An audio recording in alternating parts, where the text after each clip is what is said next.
Feliz Santo Sábado tengan, queridos hermanos. Feliz sábado. Es un gusto regocijarme con ustedes en el santo día de nuestro Dios.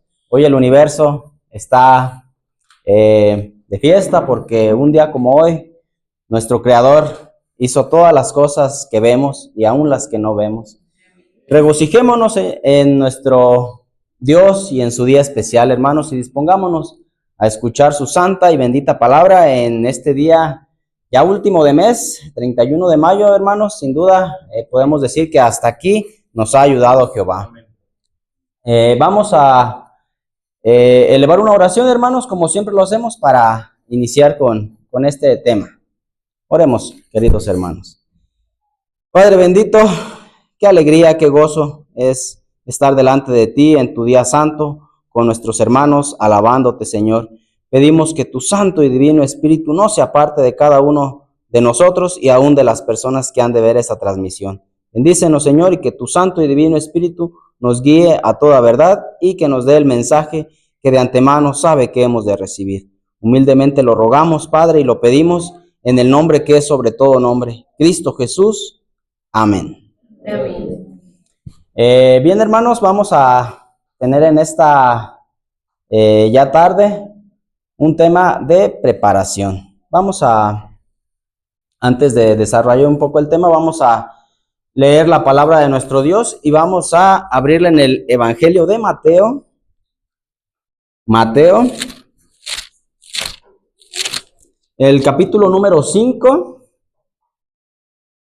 Mateo 5, y vamos a leer el versículo número 11 y 12.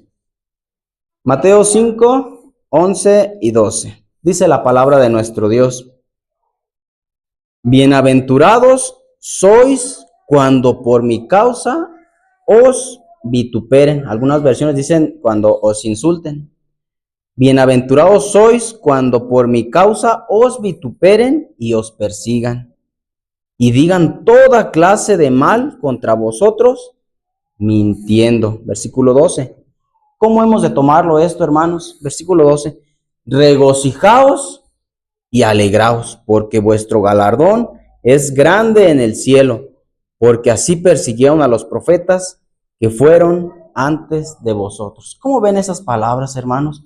Bienaventurados seamos cuando pasen estas cosas, cuando nos insulten y cuando nos persigan, pero bueno, terrenalmente podemos ver pues que es algo adverso.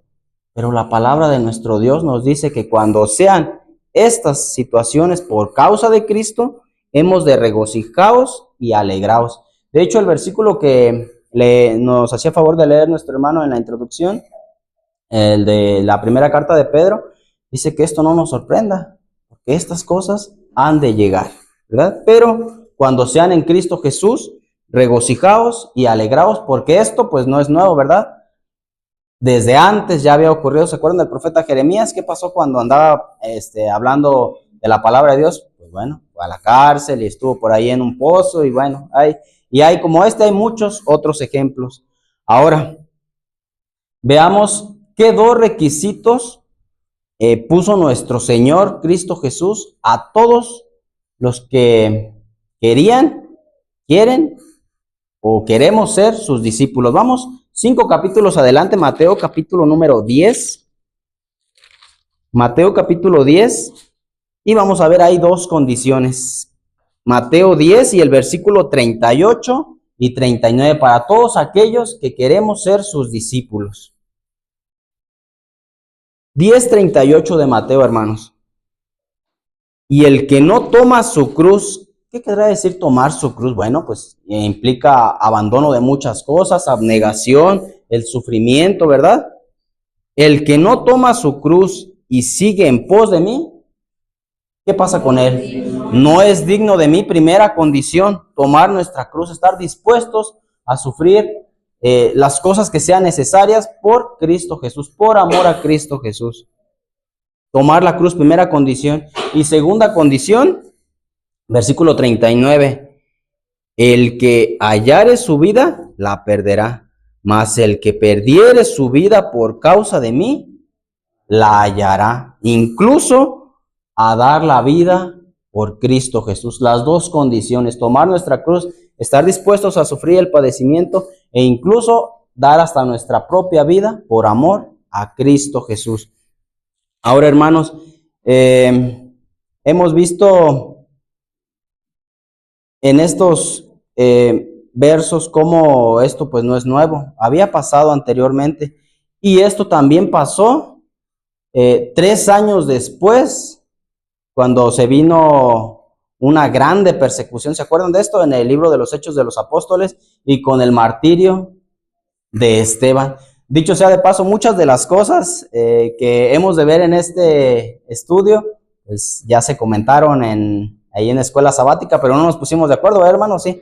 No, bueno, van a salir ahí cosas como la de Esteban, van a salir cosas como las de Juan Jos, cosas pues que Dios pues sabe el porqué, y vamos a ver cosas que ya vimos, y para los hermanos que nos están viendo, pueden ver el repaso de Escuela Sabática aquí en la parte de abajo en los otros videos para entender de lo que les estoy hablando.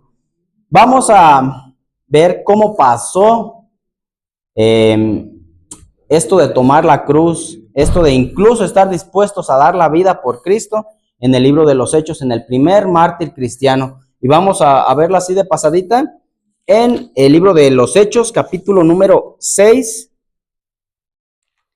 Hechos, capítulo número 6. Y vamos a ver el versículo 8 en adelante. Vamos a ver esta historia de Esteban. Hechos 6, 8. Vean cómo dice, hermanos. Dice mi versión, y Esteban, lleno de fe. Hay unas versiones que dicen lleno de gloria, bueno, y otras que dicen lleno de convicción, lleno de gracia, ¿verdad? Dice mi versión, y Esteban, lleno de fe, lleno de convicción y de poder, hacía grandes prodigios y milagros entre el pueblo. ¿Cómo estaba Esteban? Lleno de fe, lleno de convicción, ¿verdad? Andaba predicando el evangelio por Cristo Jesús y hacía grandes prodigios y milagros entre el pueblo. Pongamos atención a muchos de estos datos porque los vamos a recordar en la historia que hemos de ver más adelante. Versículo 9. Entonces se levantaron unos de la sinagoga que se llamaba de los libertinos y cirineos y alejandrinos y de los de Cilicia y de Asia, disputando con Esteban. ¿Pero qué así? ¿Pero qué? Pero no podían resistir la sabiduría y al espíritu con que hablaba, con Espíritu Santo, ¿verdad? Versículo 11. Entonces, ¿qué hicieron, hermanos, al no poder resistirlo? Sobornaron a unos hombres que dijeron, le hemos oído hablar palabras blasfemas contra Moisés y contra Dios. ¿Recuerdan lo que había dicho Cristo? Bienaventurados sois cuando digan todas las cosas mintiendo. ¿Qué está pasando aquí? Están mintiendo en contra de Cristo, de Esteban, ¿verdad? Y luego después de esto, de que mintieron, veamos lo que hicieron con el pueblo. Versículo 12. Y alborotaron al pueblo y los ancianos y los escribas, y tomándole le trajeron al concilio y pusieron testigos falsos que decían, este hombre no cesa de hablar palabras blasfemas en contra de este lugar santo y de la ley. Pues le hemos oído decir que este Jesús de Nazaret destruirá este lugar y cambiará las costumbres que nos dio Moisés. Entonces todos los que estaban sentados en el concilio, puestos los ojos en él, vieron su rostro muy angustiado de Esteban. Vieron su rostro como el rostro de un ángel, con esa tranquilidad, ¿verdad? Y lo que decían, hay por ahí una frase que dice, después de la tempestad viene la calma, pero Dios dice otra cosa.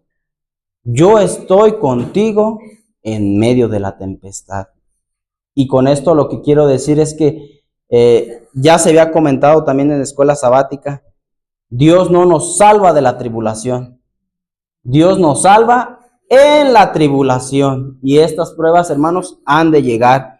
Y quiero dar como introducción un párrafo, bueno, 2 párrafos de espíritu de profecía del libro de eventos de los últimos días. Y con esto vamos a dar inicio al tema. Los que tienen el libro físico lo pueden encontrar en la página 212 y para beneficio de los que no lo traen, por ahí traemos la cita, si nos hace favor nuestra hermana de proyectarla.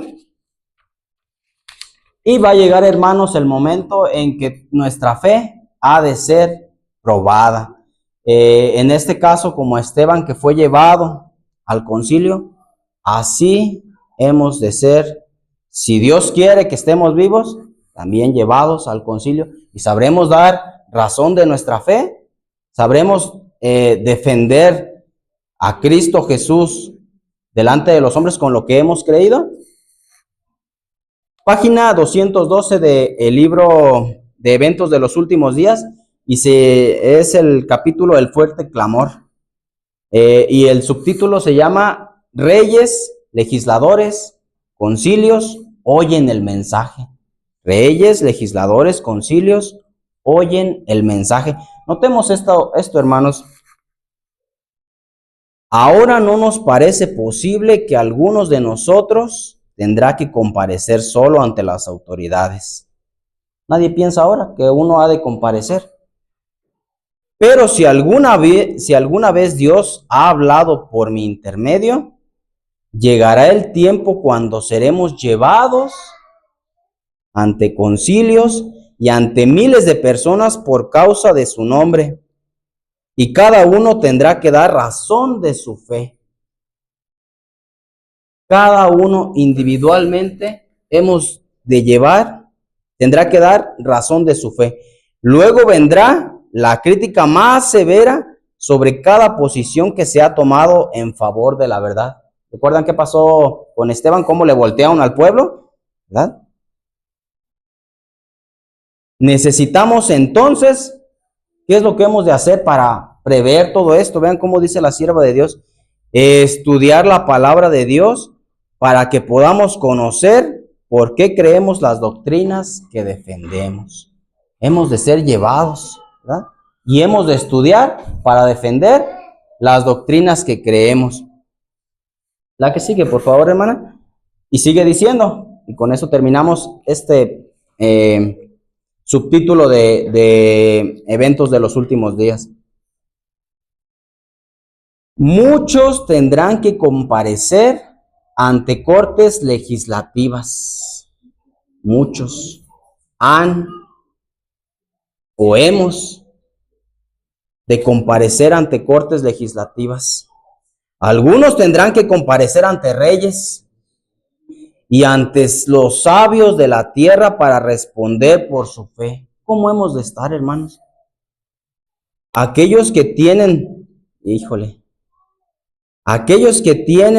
solo una comprensión superficial de la verdad, no serán capaces de exponer claramente las Escrituras y dar razones definidas de su fe. Se confundirán y no serán obreros que tengan de qué avergonzarse. Que nadie se imagine que no tiene necesidad de estudiar porque no debe predicar en el púlpito sagrado. Bueno, pues lo dejamos al pastor, él va a predicar. Pero Dios nos ha dado la capacidad, decíamos el día de ayer, a todos que podamos explicar los temas de profecía. Dios no ha dado luz a más o le ha dado algo especial a la persona. Todos podemos entender con su santo y divino espíritu, siempre y cuando lo pidamos y pongamos de nuestra parte. Que nadie se imagine que no tiene necesidad de estudiar porque no debe predicar en el púlpito sagrado. ¿No sabéis qué puede Dios requerir de vosotros? Y en esta tarde nos vamos a enfocar en la parte de dar razón de nuestra fe ante reyes, ante magistrados, ante jueces, ante los grandes de la tierra. Y traemos por ahí un video, vamos a verlo y después continuamos viendo este tema. Hemos de ver los eventos que vienen, hermanos, como se comentó, vuelvo a repetir, los eventos que vienen, que han de pasar, que pues se decía en la escuela sabática, no, yo no quiero saber de eso porque me da miedo, van a pasar muchas cosas.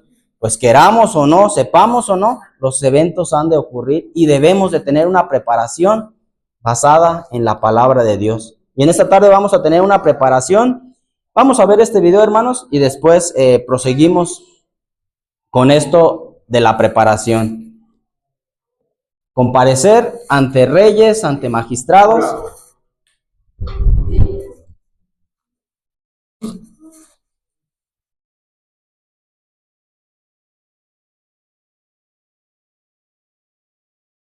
Aquel hombre es muy peligroso. En una sociedad donde todos cooperan para el bien de la comunidad, aquel hombre se rehúsa a trabajar el sábado. Después de tanta lucha para unir ideas religiosas diferentes en torno a un mismo Señor, este hombre se rehúsa a guardar el día de la familia. Eso mismo, señores. Él se rehúsa a guardar el domingo. Y presten atención a la gravedad de este hecho. Deshonra abierta y declarada a aquel que resucitó en este día para salvarnos, nuestro Señor Jesucristo. Protesto, su señoría. Protesta denegada. Continúe, excelencia. Sí, señores. Él desobedece a aquel que recibió órdenes de Dios, de nuestro Señor Altísimo, para cambiar el día de descanso del séptimo día al primer día de la semana. Y todos aceptan eso, todos. Entonces, ¿por qué no él? ¿Por qué insiste en ser diferente? ¿Entendió?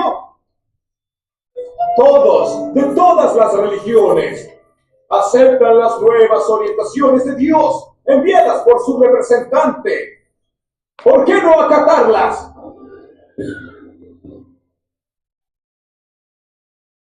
Durante toda mi vida, señores del jurado, he visto bandidos, ladrones, asesinos, pasando por este tribunal. Osados ellos siempre desafiaron la ley. Yo nunca vi, lo confieso, a un hombre como este, sentado en el banco de los acusados. ¿Y de qué lo están acusando, señores del jurado? ¿De servir fielmente a su Dios? ¿De guardar el sábado, el séptimo día de la semana y no el primero? ¿De rehusarse a observar el domingo como día del Señor? Deberíamos estar preocupados de los delincuentes sueltos allá afuera, en vez de estar preocupados de juzgar a un hombre honesto. Examinen sus informes, señores del jurado, y no van a encontrar absolutamente nada que desacredite su vida. Este hombre es un ejemplo de ciudadano. Protesto, su señoría. Ese hombre es muy peligroso.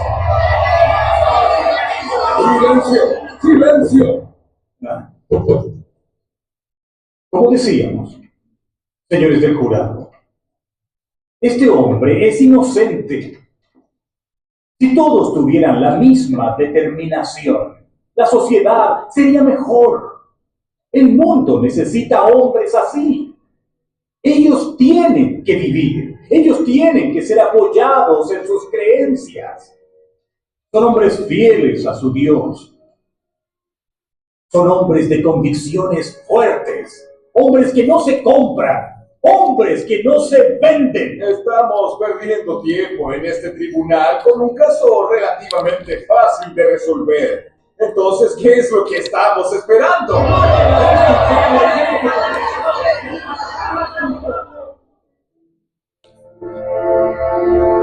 La mejor defensa es aquella que cada cual hace por sí mismo. Su señoría, ¿por qué no permitimos que este hombre hable? En todas las Sagradas Escrituras no encontramos ninguna declaración que nos autorice a observar el domingo en lugar del sábado como séptimo día de la semana. Algunos dicen que el sábado es una institución judaica. No, no lo es. Mucho antes de la existencia de los judíos, el sábado ya era observado. Su origen está en la creación de la tierra. Fue Dios el que estableció el sábado. Hizo eso en su autoridad de soberano del universo. Nuestro Señor Dios descansó, bendijo y santificó el séptimo día de la semana como el sábado. En su ley, el cuarto mandamiento ordena que guardemos el sábado. El mismo Jesús lo guardó. Es mentira, señoría, es mentira. Este hombre está mintiendo, Jesús. Jesús trabajó el sábado. Él curó a los enfermos y hasta permitió que los discípulos recogieran trigo. Su señoría, protesto. Mi colega no puede interrumpir la declaración de mi cliente. Contrólese, excelencia. Continúe. Y Jesús es el Señor del sábado. Nuestro Maestro estuvo contra las maneras erróneas con que los escribas y fariseos guardaban el sábado. Los santos apóstoles también guardaron el sábado. En ningún lugar de la Biblia encontramos un cambio del día de adoración establecido por Dios en el día de la creación. El séptimo día de la semana es el sábado del Señor Dios, día santo. Siempre fue y siempre será, estemos de acuerdo o no. El sábado es el día del Señor. Nadie, ningún hombre tiene derecho a cambiar los designios de Dios. Por eso yo guardo este día. No puedo actuar diferente, aun cuando para eso yo tenga que morir. Ya se están cumpliendo 10 horas de este juicio. El jurado está reunido y el público aguarda el resultado con gran expectativa. Este no es un caso aislado en la justicia internacional. La intransigencia de ciertos grupos religiosos con lo que llaman principios de la fe cristiana ha causado que se deban realizar juicios semejantes todos los días. Vamos a ver lo que las personas piensan acerca de este caso. Disculpen, ¿qué creen que va a suceder en este juicio? Bueno, la parte acusadora trabajó muy bien y yo espero que el jurado sea sensato y le dé la condena que merece. 50 años de cárcel es poco. Gracias. ¿Y usted, señora, qué piensa? Qué pena que este muchacho tenga una visión tan limitada de las escrituras. Parece ser una buena persona, ¿no? Gracias. Las opiniones son divergentes. Todos piensan de modo distinto. Y es esto lo que le ha dado a este juicio un sabor diferente. Esta generación nunca vio nada igual. Estoy con una persona aquí con quien vale la pena conversar. Es Gerson. Él fue miembro de una secta de observadores del sábado. ¿Durante cuánto tiempo usted perteneció a esta comunidad que guarda el sábado? Más o menos unos 5 años. ¿Y qué lo hizo cambiar de idea?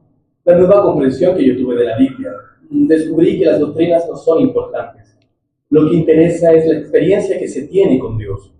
Basta que uno sentir a Jesús, el gran maestro de la vida.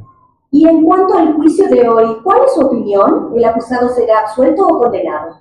Bueno, hablando como amigo, me gustaría que él fuera absuelto. Ahora, pensando en el bien de la sociedad, él debe ser condenado. Para servir de ejemplo, las personas se tienen que unir, someterse a la voluntad del gran líder espiritual de la tierra. Basta de sectarismos, de sectas aisladas defendiendo ideas propias. Tenemos que pensar en el bien común, en la paz. Y esta solo llegará cuando esta gente sea barrida de la paz de la tierra. Gracias. Dentro de unos instantes, el jurado volverá al lugar del juicio y sabremos el final de este caso que tiene divididas opiniones. Por guardar el sábado y transgredir la ley que ordena la santificación del domingo, declaro que el acusado es culpable.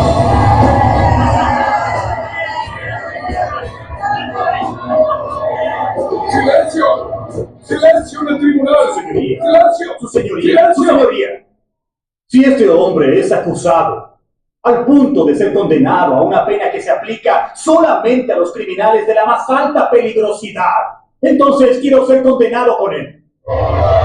¡Silencio! ¡Silencio! Nunca vi tanta inocencia. En toda mi vida, jamás presencié tamaña verdad. Por primera vez, la luz brilló en mi vida. Seré seguidor del mismo Dios y de la misma ley que este hombre defiende.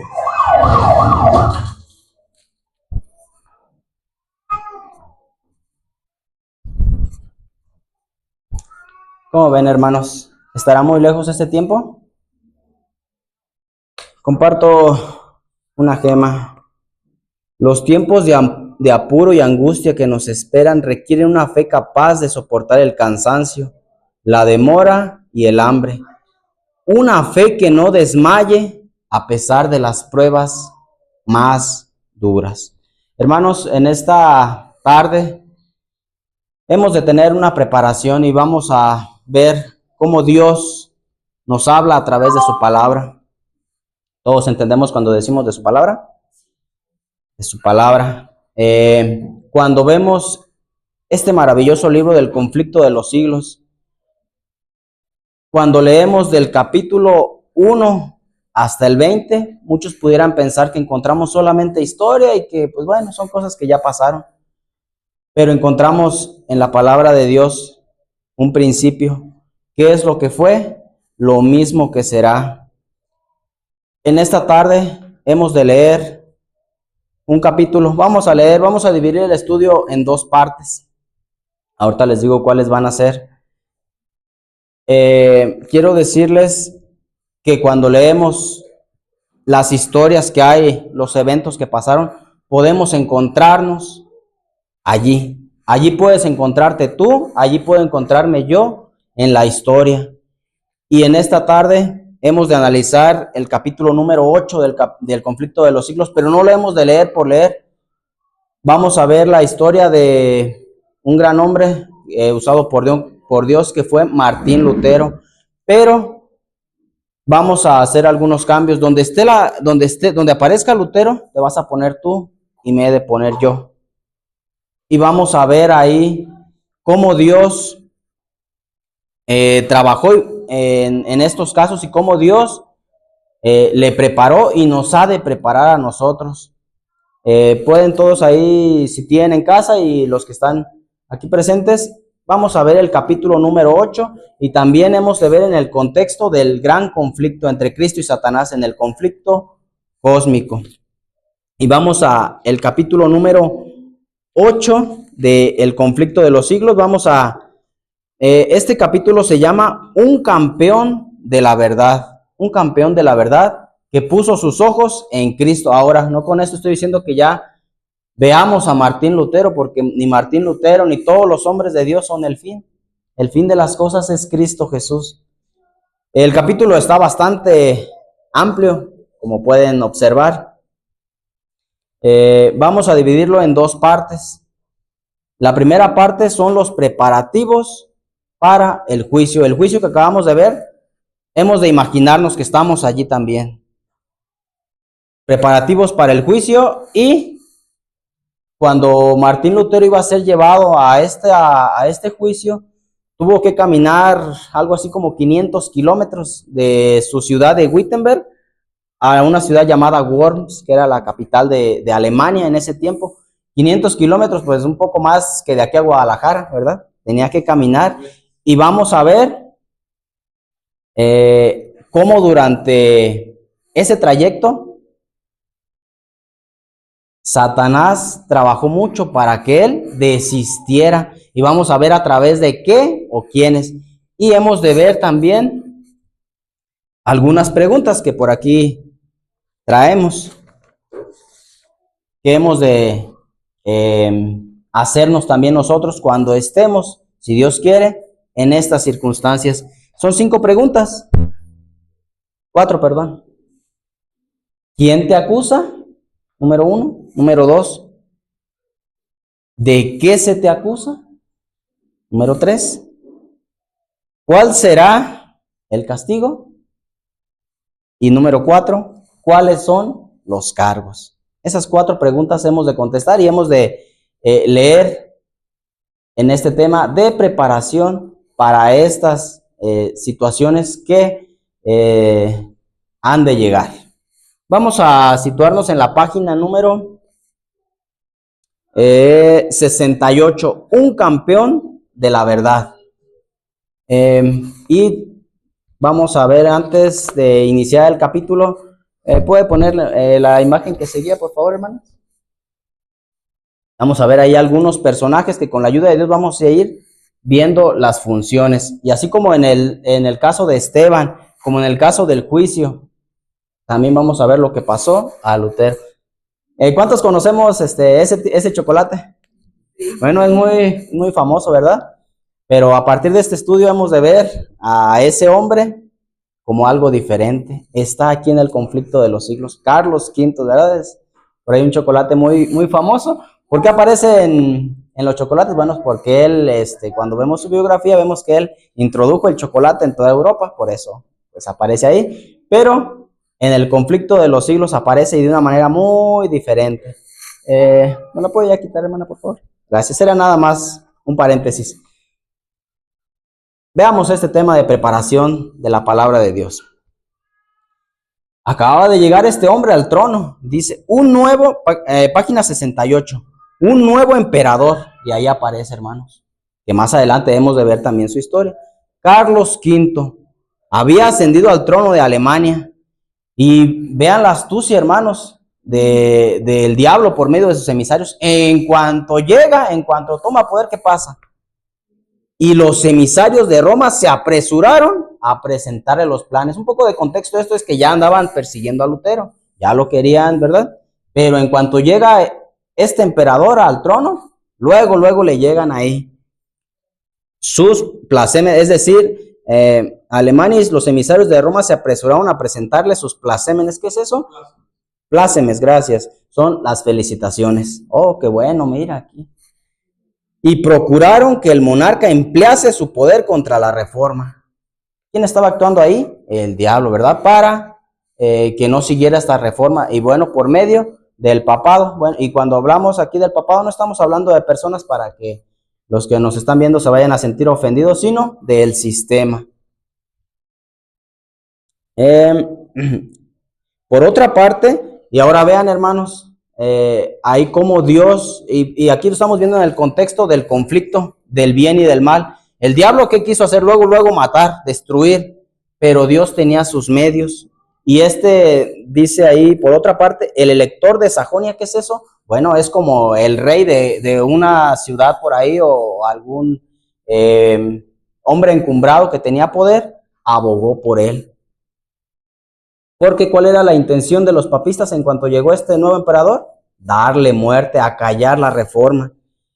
Dice, por otra parte, el elector de Sajonia, con quien Carlos tenía una gran deuda por su exaltación al trono, le rogó que no tomase medida alguna contra Lutero, sin antes haberle oído. De este modo el emperador se hallaba en embarazosa situación que le dejaba perplejo. Ahora, así es, no sabía qué hacer. Y vean ahí, los papistas no se darían por contentos, sino con un edicto imperial que ¿qué? ¿Quién lo acusaba? Los papistas. ¿De qué se le acusaba? De la reforma, ¿verdad? De la predicación del evangelio. ¿Cuál querían que fuera el castigo? La muerte. El elector había declarado terminantemente que ni su majestad imperial ni ningún otro había demostrado que los escritos de Lutero habían sido refutados, y por ese motivo pedía que el doctor Lutero, provisto de un salvoconducto, pudiese comparecer ante jueces sabios, piadosos e imparciales, cosa que nunca había ocurrido. Cuando la Iglesia Católica, por medio del Papa, hacía un edicto, no se juzgaba nada, y los predecesores de Carlos V, a como les llegaba, hereje, a quemar o a muerte de distintas maneras. Párrafo 2. La atención general se fijó en la reunión de los estados alemanes convocada en Worms, que es la capital, ¿verdad? Era la capital de Alemania, a poco de haber sido elevado Carlos al trono. Varios asuntos políticos importantes tenían que ventilarse en dicha dieta, es decir, en el concilio. Que por primera vez los príncipes de Alemania iban a ver a su joven monarca presidir una asamblea deliberativa. De todas partes del imperio acudieron los altos dignatarios de la iglesia y del estado. Nobles hidalgos, señores de elevada jerarquía, poderosos y celosos de sus derechos hereditarios, representantes del alto clero que ostentaban su categoría de superioridad. Placiegos, esos placiegos son los que trabajaban en el palacio, seguidos de sus guardas armados y embajadores de tierras extrañas y lejanas. todos se juntaron en Worms. Con todo, el asunto que despertaba más interés de aquella vasta asamblea era la causa del reformador sajón. Párrafo número 3, vean aquí hay algo importante. Carlos había encargado ya de antemano al lector que trajese a Lutero ante la dieta, asegurándole protección y prometiendo disponer una discusión libre con gente competente para debatir los motivos de ¿qué?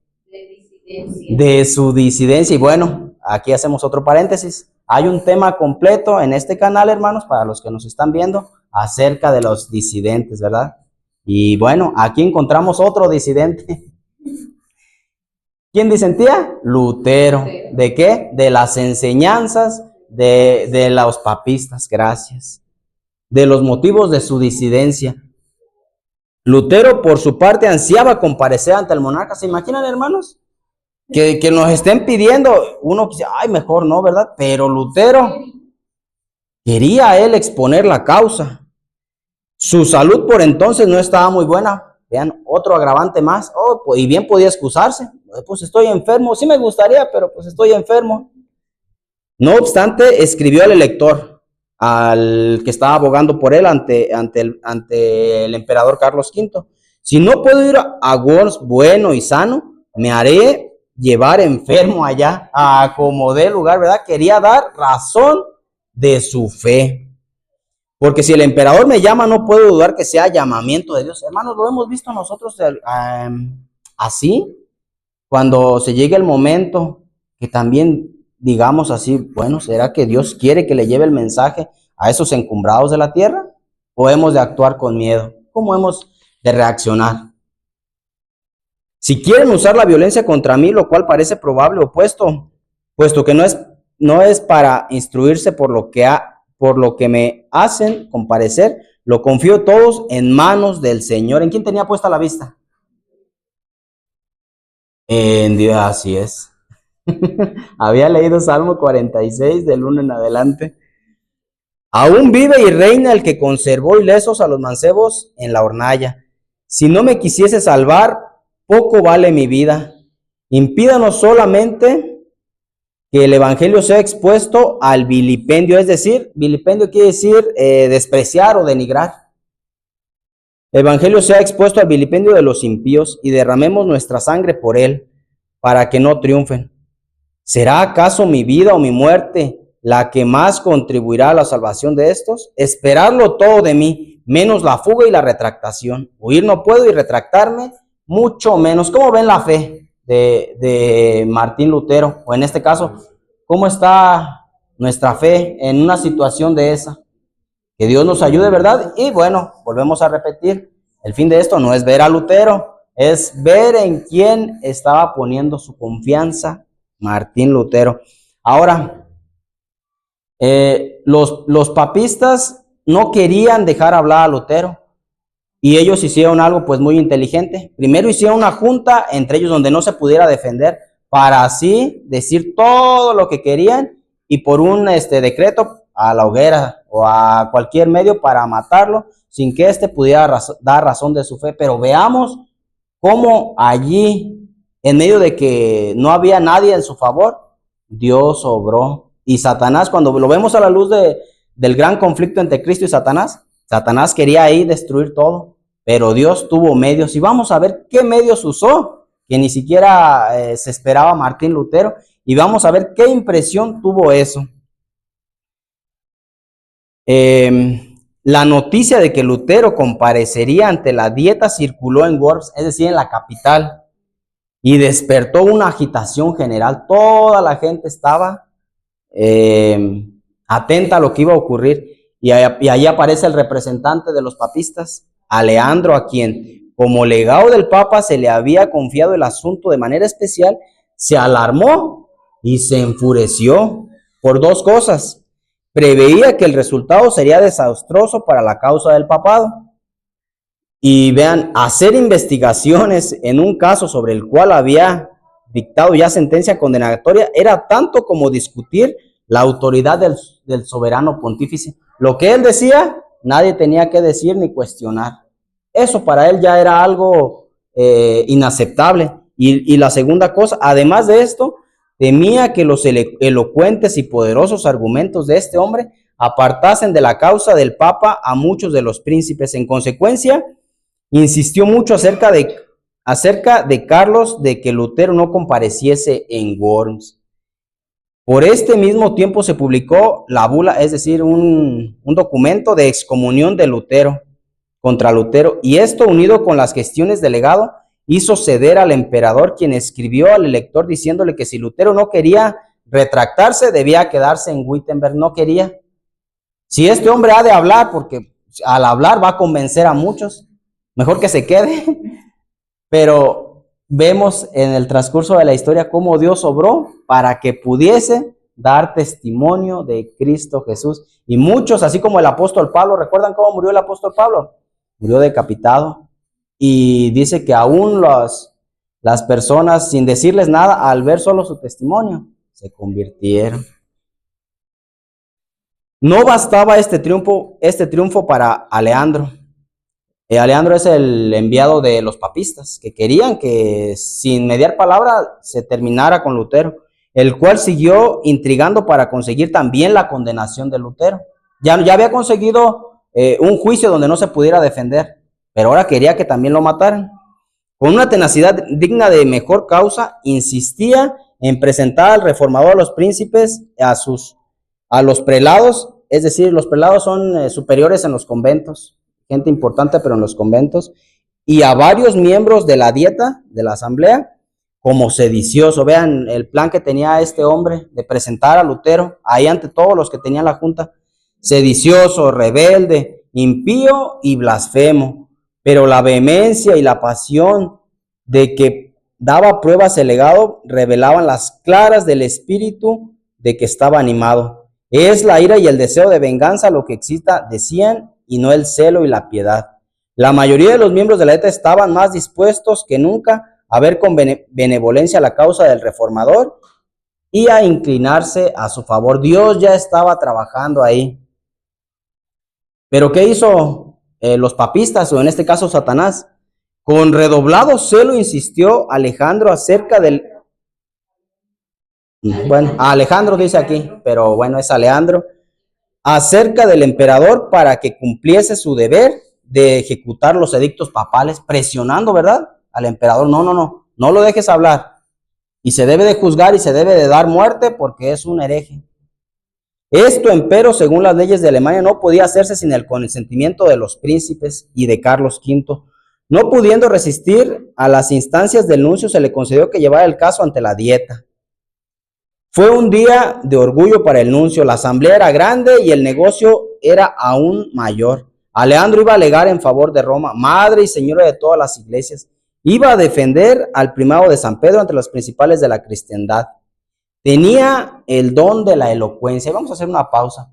Dice el espíritu de profecía que cuando llevaron a Esteban también para ser juzgado, ¿saben quién habló en su contra?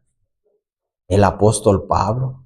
Dice que tenía el don de la elocuencia y también él dio muchos argumentos para que Esteban fuese apedreado. Bueno, entonces aquí, que era Saulo, gracias por la aclaración, y aquí los papistas mandan a un hombre también elocuente para conseguir el mismo fin que era matarle, ¿verdad? Sin dejarle hablar. Este hombre, Aleandro, tenía el don de la... ¿Qué es la elocuencia, hermanos? O saber hablar, saber expresarse, dar motivos contundentes para conseguir el objetivo. Tenía el don de la elocuencia y esta vez se elevó a la altura de la situación. Quiso la providencia ante el tribunal más augusto Roma fuese defendida por el más hábil de sus oradores antes de ser condenada. Los que amparaban la causa de Lutero preveían de antemano, no sin recelo, el efecto que produciría el discurso del legado. El elector de Sajonia no se hallaba presente, pero por indicación suya había concurrido algunos de sus cancilleres para tomar nota del discurso de Aleandro. Con todo el poder de la instrucción y la elocuencia se propuso a Aleandro de derrocar la verdad. Y ahora vean los argumentos que instó este hombre representante del Papa. arrojó contra Lutero cargo sobre cargo, acusándole de ser enemigo de la iglesia y del Estado. ¿Recuerdan ahorita lo del video? Oh, este se opone a todo lo que hemos conseguido y al Día de la Familia y los mismos argumentos. Veamos los paralelos, hermanos. Enemigo de la iglesia y del Estado, de vivos y muertos, de clérigos y laicos, de concilios y cristianos en particular. Hay, dijo, en los errores de Lutero motivo suficiente para no solo quemar a él, sino a 100,000 herejes. Vean cómo lo consideraban. En conclusión, procuró vilipendiar, es decir, denigrar a los adherentes de la fe reformada, diciendo: ¿qué son todos estos luteranos? Un puñado de gramáticos insolentes, de sacerdotes enviciados, de frailes disolutos, abogados ignorantes, nobles degradados y populacho pervertido y seducido. Cuánto más numeroso, hábil, más poderoso es el partido católico. Un decreto unánime de esta ilustre asamblea iluminará a los sencillos, advertirá a los incautos, decidirá a los que dudan, fortalecerá a los débiles. Y después la sierva de Dios hace el comentario de estas palabras que usaron los papistas en este tiempo, son las mismas que se han de usar en este y en el tiempo futuro. Vean cómo dice: estas son las armas que que en todo tiempo han esgrimado los enemigos de la verdad. ¿Cuál? La de denigrar. Oh, son disidentes, oh, son malhechores. Ajá. Sigue diciendo, estos son los mismos argumentos que presentan ¿cuándo? Hoy los que sostienen el error, para combatir los que propagan las enseñanzas de la palabra de Dios. ¿Quiénes son los predicadores de nuevas doctrinas? Exclaman los que abogan por la religión popular. Son indoctos, escasos en números y los más pobres de la sociedad. Y con todo pretenden tener la verdad y ser el pueblo escogido de Dios. Son ignorantes que se han dejado engañar. Eso dicen de la verdad, hermanos. ¿Y cómo estamos para saber resistir esto? ¿Cuán superior es en número y en influencia nuestra iglesia? ¿Cuántos hombres grandes e ilustrados hay entre nosotros? ¿Cuánto más grande es el poder de esta nuestra parte? Estos son los argumentos que más sacan a relucir y que parecen tener influencia en el mundo, pero que no son ahora de más peso que en los días del gran reformador. La reforma no terminó como muchos lo creen. Al concluir la vida de Lutero, tiene aún que seguir hasta el fin del mundo. Lutero tuvo una gran obra que hacer, la de dar a conocer a otros la luz que Dios hiciera brillar en su corazón. Pero él no recibió toda la luz que iba a ser dada al mundo. Desde aquel tiempo hasta hoy y sin interrupción, nuevas luces han brillado sobre las Escrituras y nuevas verdades han sido dadas a conocer. Honda fue la impresión que produjo en la asamblea el discurso delegado. No hubo ningún Lutero para refutar los cargos del campeón papal de las verdades convincentes y sencillas de la palabra de Dios. Ningún esfuerzo se hizo para defender al reformador. ¿Por qué, hermanos? Porque no había nadie allí de la gente de Lutero. Estaba solo el representante de Roma hablando al emperador, hablando a los hombres importantes de que ¿qué? De que lo mataran, de que había que hacer un castigo lo suficientemente ejemplar como para 100,000 herejes. Por eso dice ahí que no hubo nadie quien defendiera al reformador. Pero veamos, se manifiesta una disposición general no solo para condenarlo junto con las doctrinas que enseñaba, sino para arrancar de raíz la herejía. ¿Quién creen que quería esto? Satanás. De una vez terminar con todo. Mato a Lutero y se va a acabar todo este movimiento. Pero no contaba con que Dios iba a aparecer. Vean, Roma había disfrutado de la oportunidad más favorable para defender su causa. Se había dicho todo cuanto pudiera decirse para justificarla. Pero aquella victoria aparente no fue sino la señal de su derrota. ¿Por qué? ¿Por qué, hermanos? ¿Por qué dice ahí que no fue? Si estaba todo a su favor. hablando un hombre elocuente a favor de los papistas, destruyendo a Lutero, hablando mal de él. Dice ahí, pero aquella victoria aparente que se regocijaban los papistas no fue sino la señal de derrota. ¿Por qué? Desde aquel día el contraste entre la verdad y el error iba a resaltar más y más, porque la lucha entre ambos quedaba resueltamente empeñada. Nunca desde aquel momento iba a quedar Roma tan segura como antes lo estuviera. Y veamos cómo el Señor obró. En tanto que la mayoría de los miembros de la dieta no hubieran vacilado en entregar a Lutero a la venganza de Roma, ¿ya estaban convencidos todos? Sí. ¿No hubieran vacilado en entregarlo? Pues sí, que lo quemen. No eran pocos los que echaban de ver con dolor la corrupción que prevalecía en la iglesia y deseaban que concluyeran los abusos que sufría el pueblo alemán como consecuencia de la degradación e inmoralidad del clero. El legado había presentado al gobierno del Papa del modo más favorable. Y ahora notemos. Pero entonces, cuando no había nadie quien defendiera a Lutero, ¿qué pasó? El Señor movió a uno de los miembros, hermano. ¿Y Lutero se estaba dando cuenta de esto? Ni en cuenta. El Señor movió a uno de los miembros de la dieta a que hiciese una verdadera exposición de los efectos de la tiranía papal. Uno de los mismos hermanos habló. Con noble firmeza, el duque Jorge de Sajonia se levantó ante aquella asamblea de príncipes y expuso con aterradora exactitud los engaños y las abominaciones del papado y sus fatales consecuencias. En conclusión, añadió, y esto es parte de su discurso: he aquí indicados algunos de los abusos que acusan a Roma. Han echado a un lado la vergüenza y no se aplican más que a una cosa. ¿A qué creen que era lo que se dedicaban? Al dinero, siempre más dinero, de modo que los predicadores que debieran enseñar la verdad no predican sino la mentira, y no solamente son tolerados, sino también recompensados, porque cuanto más mienten, tanto más ganan. De esta fuente cenagosa es de donde dimanan todas estas aguas corrompidas. El desarreglo conduce a la avaricia. Es un escándalo que da el clero, precipitando así tantas almas a una condenación eterna. Se debe efectuar una reforma universal.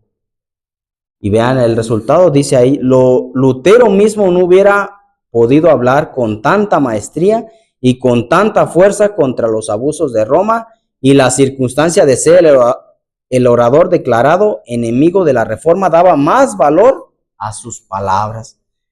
¿Se dan cuenta cómo trabajó Dios, hermanos, ahí? Uno de los mismos que estaban ahí habló, dice, que con más fuerza que si aún lo hubiera dicho Lutero, y dijo las cosas claras. ¿Por qué dice que dinero y más dinero? Porque en ese tiempo pues, estaba de moda las indulgencias y pagar por todo y por allá, y dinero y dinero. Sigue diciendo, y ahora veamos lo que pasaba en ese concilio que había ahí entre Carlos V y los hombres principales de Alemania. De haber estado abiertos los ojos de los circunstantes, habrían visto allí a los ángeles de Dios arrojando rayos de luz para disipar las tinieblas del error y abriendo las mentes y los corazones de todos para que recibiesen la verdad. Era el poder de Dios de la verdad y de sabiduría el que dominaba a los mismos adversarios de la reforma y preparaba así el camino para una gran obra que iba a realizarse. Martín Lutero no estaba presente, lo que decíamos, pero una voz de uno, y ahí está con mayúscula, más grande que Lutero se había dejado oír en la asamblea. Dios había utilizado a uno de los hombres para hablar por medio de él, ¿verdad? Y después de esto, ahora sí se le da participación a Lutero de que exponga el caso. Y vamos a ver ahora el camino que tuvo que pasar Lutero y en quién fijó su vista y las pruebas que tuvo para defender su fe. Vamos a saltarnos ese párrafo donde dice la dieta. Dice: el concilio pidió entonces que compareciese ante él el reformador. Ahí ya se le va a dar la oportunidad de hablar y notemos todas las pruebas que lanzó el diablo.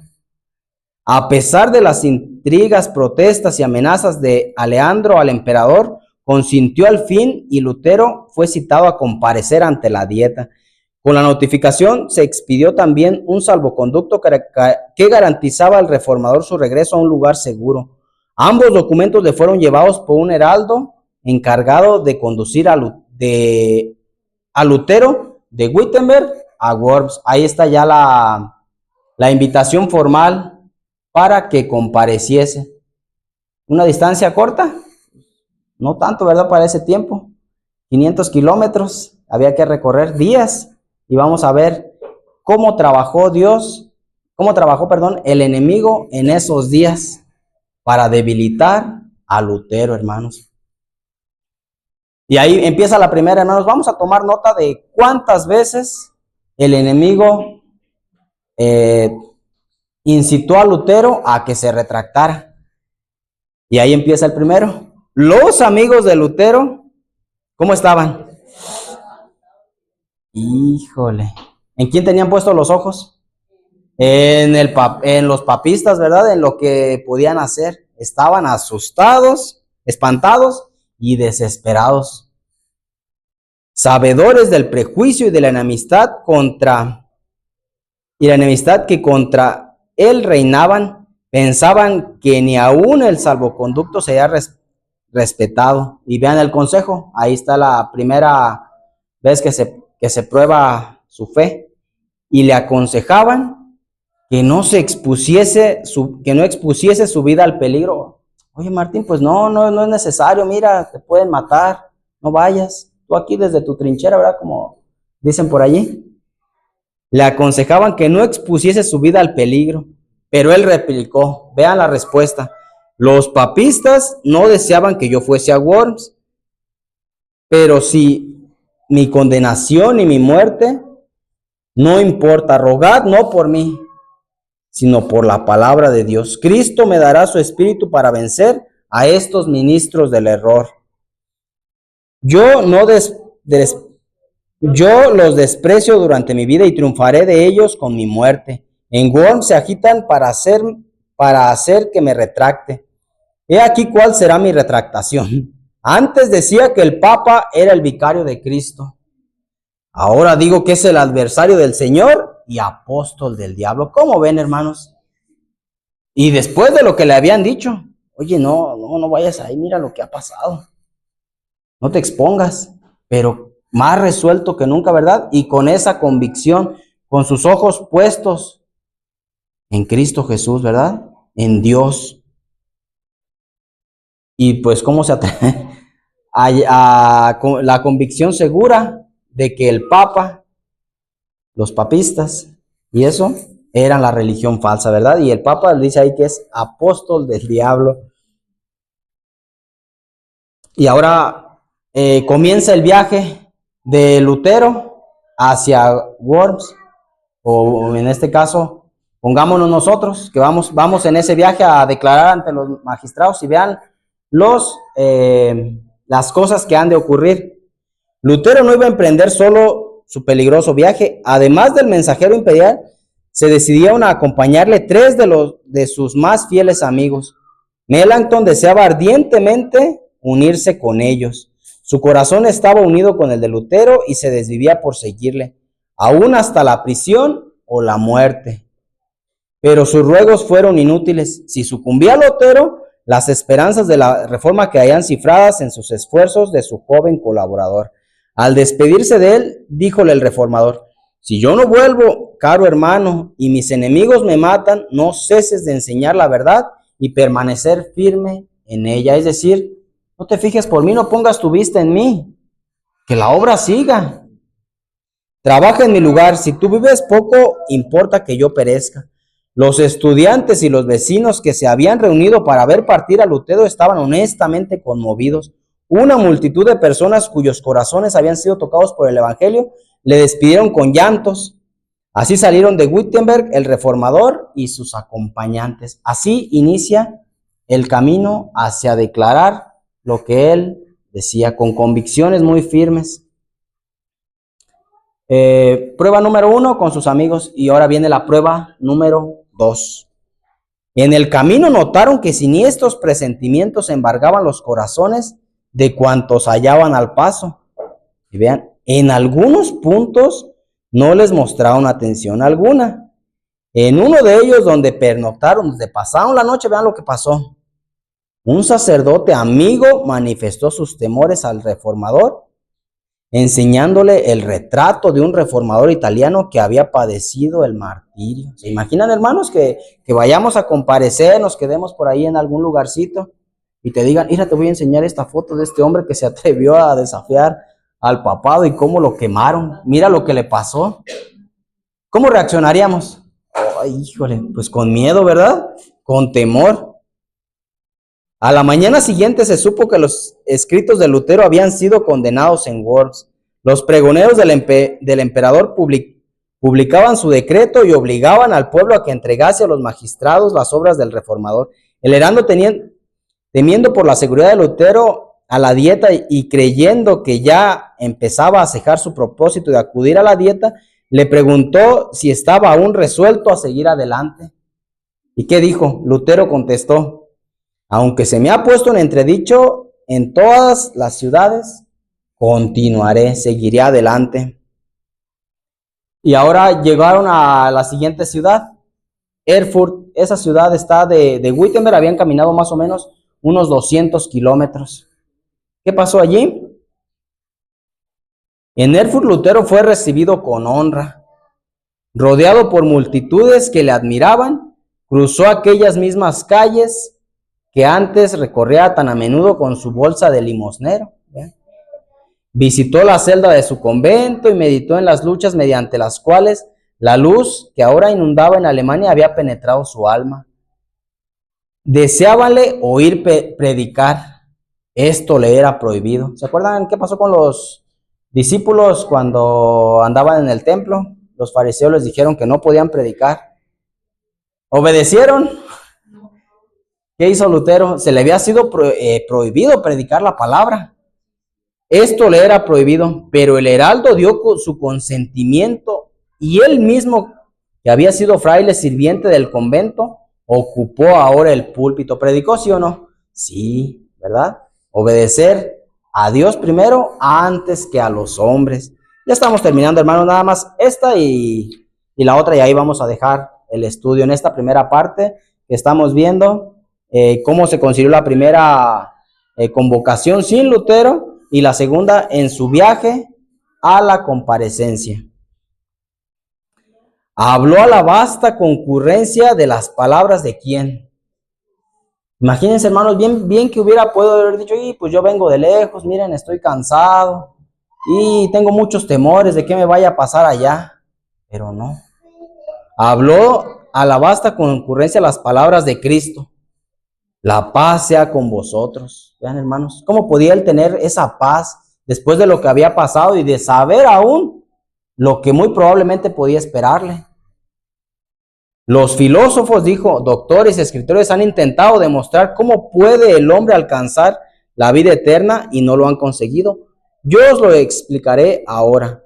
Dios resucitó a un hombre, a Jesucristo nuestro Señor, por quien anonada la muerte, destruye el pecado y cierra las puertas del infierno. He aquí la obra de salvación. Jesucristo venció. He aquí la grata nueva, y somos salvos por su obra y no por las nuestras. Nuestro Señor Jesucristo dice: la paz sea con vosotros. Mirad mis manos, es decir, mira, oh hombre, yo soy. Yo solo soy quien ha borrado tus pecados y te ha rescatado. Por esto tienes ahora la paz, dice el Señor. Y siguió explicando cómo la verdadera fe se manifiesta en una vida santa. Puesto que Dios nos ha salvado, obremos de un modo digno de su aprobación. ¿Eres rico? Sirvan tus bienes a los pobres. ¿Eres pobre? Tu labor sirva a los ricos. Si tu trabajo no es útil más que para ti mismo, el servicio que pretendes hacer a Dios no es más que una mentira. Y ahí está la exhortación. El trabajo debe ser para el prójimo, para Cristo Jesús, y no nada más para uno solo, para mí. El pueblo escuchaba embelesado. ¿Cómo le había caído el mensaje de Dios al pueblo? Embelesado. La palabra embelesado es que estaban cautivos sus sentidos, estaban todos atentos, les estaba agradando la palabra de Dios. El pueblo estaba embelesado. El pan de vida fue repartido a aquellas almas hambrientas. Cristo fue ensalzado ante ellas por encima de papas, legados, emperadores y reyes. Y ahora lo que comentábamos, no dijo Lutero una palabra tocante a su peligrosa situación, hermanos, ¿verdad? Y es que cuando a nosotros nos pasan situaciones de estas, híjole, cómo nos angustiamos o empezamos a contar, híjole, fíjate que me está pasando esto, ¿cómo ves? ¿Qué me puedes aconsejar tú? Y Lutero ahí en esa situación empezó a hablar a otros de Cristo Jesús. Y así nosotros, hermanos, ahí está la preparación para que nosotros también, el día que nos toque comparecer, que nos toque alguna situación donde tengamos que dar cuenta de lo que pensamos, de lo que creemos, de en quién hemos creído, nos despojemos del yo y no hablemos de mí ni de mis problemas, sino que hablemos de Cristo Jesús. Por eso dice una gema, pierdas el yo en Cristo Jesús.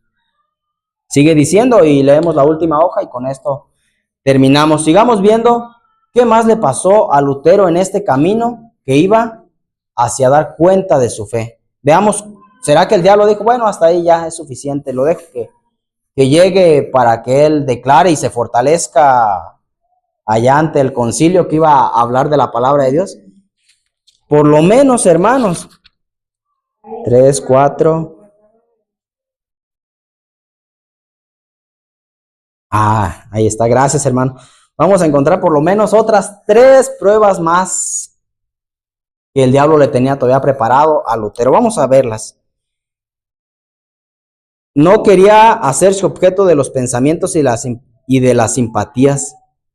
En la contemplación de Cristo se perdía de vista a sí mismo. Gracias. Ahí está lo que comentábamos, ¿verdad? De no estar mirando las cosas que a él le aquejaban, sino de ver a Cristo Jesús. Se ocultaba detrás del hombre del Calvario y solo procuraba presentar a Jesús como redentor de sus pecados, de los pecadores. Gracias. El reformador prosiguió su viaje siendo agasajado en todas partes y considerado con gran interés. Iba de verdad con los pueblitos y mucha gente, ¿verdad? Ahí lo trataba bien. Las gentes salían presurosas a su encuentro y algunos amigos le ponían en guardia contra el propósito hostil que respecto de él acariciaban los romanistas. Y ahí vean, ahí también le llegó otro mensaje de ánimo o de duda. Vean, os echarán en una hoguera, le decían, y os reducirán a cenizas como quien.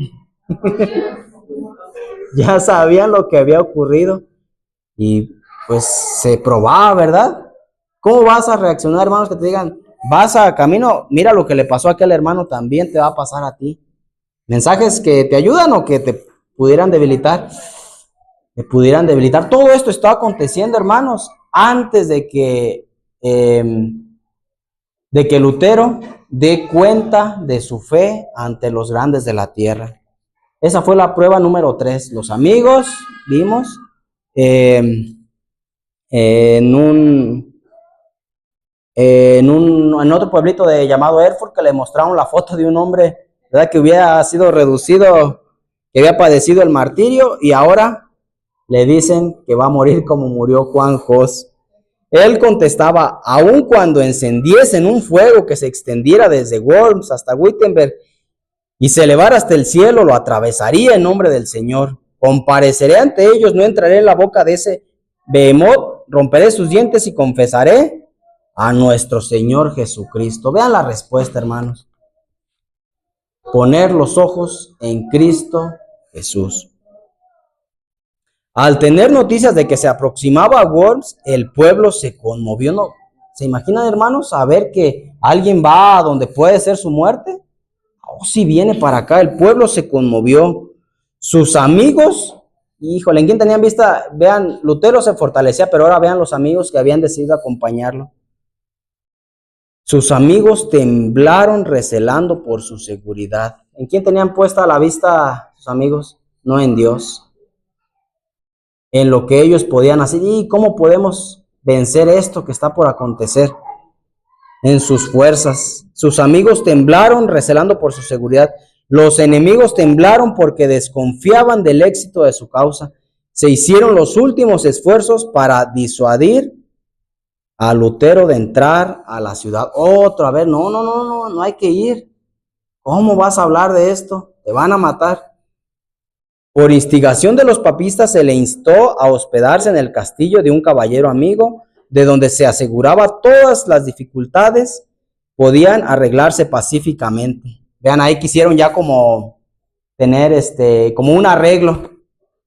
Sus amigos se esforzaban por despertar temores en él. Híjole, hermanos, qué amigos, ¿no? En vez de fortalecer, sus amigos se esforzaron por despertar temores en él, describiéndole los peligros que le amenazaban. Mira, ya te va a pasar esto, te va a pasar aquello, no vayas, por favor, mira, tú puedes seguir tu obra aquí. Todos sus esfuerzos fracasaron. Lutero, sin inmutarse, dijo: aunque haya tantos diablos en Worms, cuantas tejas hay en los techos, allí entraré. ¿Decidido? Claro que sí. Cuando llegó a Worms, por fin llegó a la ciudad, hermanos, donde iba a dar su testimonio. Cuando llegó a Worms, una enorme muchedumbre se agolpó a las puertas de la ciudad para darle la bienvenida. La agitación era intensa y de en medio del gentío se elevó una voz quejumbrosa que cantaba una endecha fúnebre. ¿Qué es eso, hermanos? Una canción como para los muertos.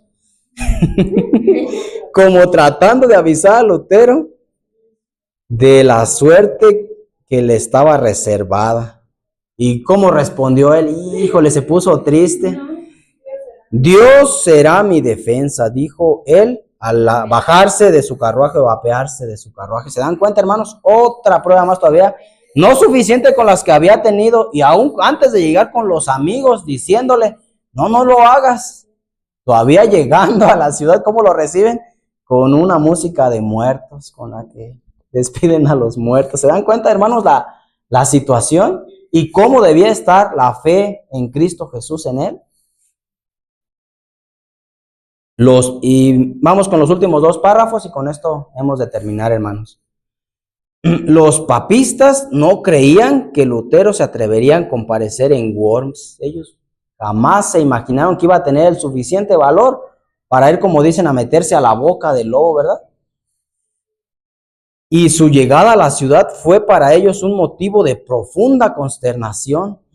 ¿Cómo que sí vino? El emperador citó inmediatamente a sus consejeros para acordar lo que debía hacerse. Uno de los obispos, fanático papista, dijo: mucho tiempo hace que nos hemos consultado sobre este asunto. Deshágase pronto de ese hombre y vuestra majestad imperial. ¿No hizo quemar Segismundo a Juan Jos? Nadie está obligada a conceder ni a respetar un salvoconducto dado a un hereje. No, dijo el emperador, lo que uno ha prometido es menester cumplirlo. Se convino entonces en que el reformador sería oído. Y ahí pudiéramos decir que fue el último intento de Satanás porque no hablara, ¿verdad? Ahí podemos ver a la luz del gran conflicto, ¿verdad? Cómo el enemigo quería todavía, aunque ya había llegado Lutero, no, ya habían dado un papel, un salvoconducto que decían que no lo podían matar porque le iban a dejar que hablase, ¿verdad? ¿Y qué le dijo ahí los papistas incitados por el diablo? No lo respetes, mátale de una vez. Así es. Otro dato interesante que se me estaba pasando, ¿verdad? Ya habían violado, ya habían dado un papel que decía que no le hiciera nada, pero ya se había pasado por alto y así habían quemado a otro reformador, Juan Jos. Bueno, pues si ya hicieron eso, pues también haz acá, pero ahí Dios, vemos cómo protegió para que se pudiera llevar a cabo la reforma. Y terminamos con el último párrafo, hermanos. Todos ansiaban ver a aquel hombre tan notable, y en inmenso número se agolparon junto a la casa donde se hospedaba. Hacía poco que Lutero se había repuesto de la enfermedad que poco antes le aquejara. Estaba debilitado por el viaje que le había durado 2 semanas enteras. Bueno, ahí aparece ya cuánto tiempo se había tardado en recorrer los 500 kilómetros. 2 semanas enteras. Debía prepararse para los animados acontecimientos del día siguiente. ¿Qué iba a pasar el día siguiente? Iba a dar razón ahora sí de su fe, hermanos. ¿Se imaginan 2 semanas de viaje, cansado uno, y todavía que tus amigos te digan, y todavía que te pongan la música fúnebre, y todavía que te digan que lo que va a pasar? Híjole, es para que uno como que llegara, ¿verdad? Pero vemos en quién tenía puesta su vista él. 2 semanas enteras. Debía prepararse para los animados acontecimientos del día siguiente y necesitaba quietud y reposo. Era tan grande la curiosidad que tenían todos de verlo, que no había descansado unas pocas horas cuando llegaban a la posada de Lutero, condes, varones, caballeros, hidalgos, eclesiásticos y ciudadanos que ansiaban ser recibidos por él. Entre estos visitantes se encontraban algunos de aquellos nobles que con tanta bizarría pidieran al emperador que emprendiera una reforma de los abusos de la iglesia, y que, decía Lutero, habían sido libertados por mi evangelio. Todos los amigos como enemigos venían al monje indómito que los recibía con: ay, estoy cansado, váyanse de aquí. ¿Cómo lo recibían, hermanos? Inalterable serenidad, un carácter pues semejante al de Cristo Jesús. ¿Recuerdan en el libro de Marcos, capítulo 1, cuando estuvo sanando a todos los que llegaron? Y dice el espíritu de profecía que hasta altas horas de la noche, hasta que no curó al último de los enfermos, se fue a recostar. Vean ahí esa característica también de Cristo Jesús en Martín Lutero, que después del viaje, todavía después de 2 semanas, recibía con inalterable serenidad y a todos contestaba con saber y dignidad. Su porte era distinguido y resuelto. Su rostro delicado y pálido dejaba ver las huellas del cansancio y la enfermedad, a la vez que una mezcla de bondad y gozo. Sus palabras, impregnadas de solemnidad y profundo fervor, le daban un poder que sus mismos enemigos no podían resistir. ¿Su qué? Su testimonio, ¿verdad? Testimonio. Amigos y enemigos estaban maravillados. Algunos estaban convencidos de que le asistía una fuerza divina. Otros decían de él lo que los fariseos decían de Cristo: demonio tiene. Hasta ahí dejemos esta parte de preparación para cuando lleguen esos eventos, hermanos, y veamos a Cristo Jesús, veamos a quien veía y contemplaba este hombre de Dios llamado Martín Lutero, y cómo a pesar de todas las circunstancias, de todas las dificultades que tuvo que afrontar, él nunca se desanimó y siempre confió en quien nosotros debemos de tener nuestra confianza, en Cristo Jesús.